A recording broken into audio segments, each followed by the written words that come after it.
T pour Touring, une appellation qui est apparue sur la Porsche 911 en 1967 pour combler l'écart de prix entre la 911 et la 912.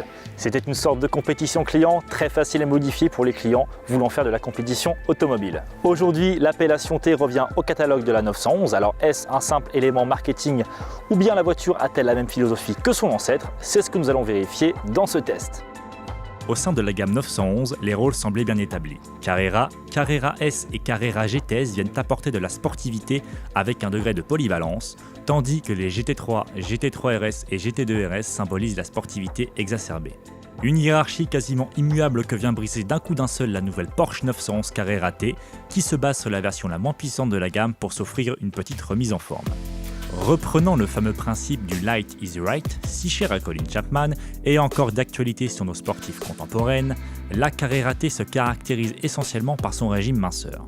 Siège arrière, insonorisant et système de radionavigation sont mis de côté, alors que les poignées intérieures de porte et les vitrages arrière s'allègent façon GT3 RS. De série, elle gagne des roues de 20 pouces, le châssis sport PASM abaissé de 20 mm, des stickers latéraux et un levier de vitesse raccourci.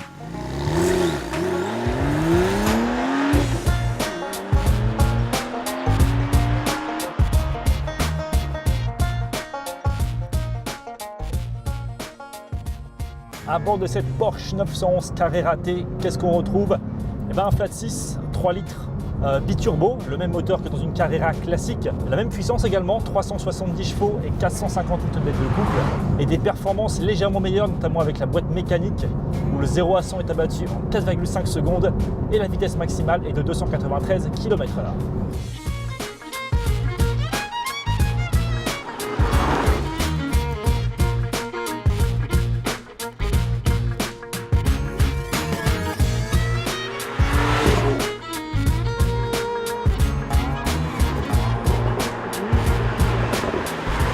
Par rapport à une Carrera classique, il y a quand même eu quelques changements. La voiture perd 20 kg, ils ont retiré les isolants, ils ont retiré également les sièges à l'arrière. Et le rapport de pont de la boîte de vitesse a été raccourci, ce qui nous donne des passages de rapport un peu plus rapides en boîte mécanique.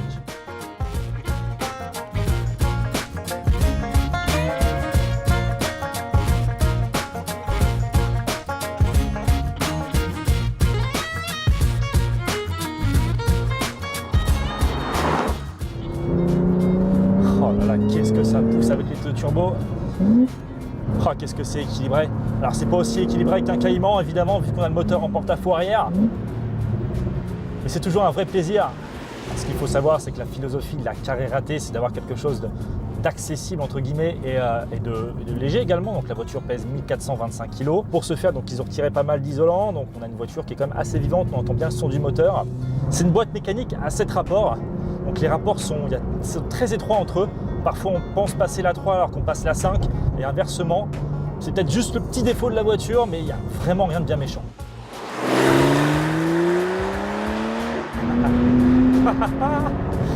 Ah c'est génial. Qu'est-ce qu'elle est. Ah, le flat 6 3 litres biturbo. Alors on est partisan de turbo ou pas mais franchement à bas régime qu'est-ce que ça pousse. Il n'y a absolument rien à dire. Allez, on reprend là. Pas besoin de rétrograder tout le temps. La voiture, sur une tâche de 1500 à 5500 tours minute, on a quasiment tout le couple. Donc finalement, on joue très peu de la boîte de vitesse. Et quand on y joue, en plus, on a un petit talon pointe automatisé quand on baisse d'un rapport. Alors bien évidemment, la voiture reste une propulsion, c'est-à-dire que la puissance est distribuée uniquement aux roues arrière. Et notre version d'essai est affublée donc des roues arrière directrices.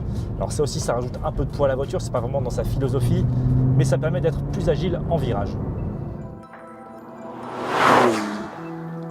Facturée 110 015 €, soit précisément 9 720 € de plus qu'une Carrera classique, celle qui était à l'origine la moins chère de 911 ne l'est plus, mais demeure toutefois l'une des plus accessibles. Toutefois, si Porsche s'attache toujours à traduire la puissance en vitesse et la vitesse en succès, il ne s'agit pas tant de placer toujours plus de chevaux sous le capot.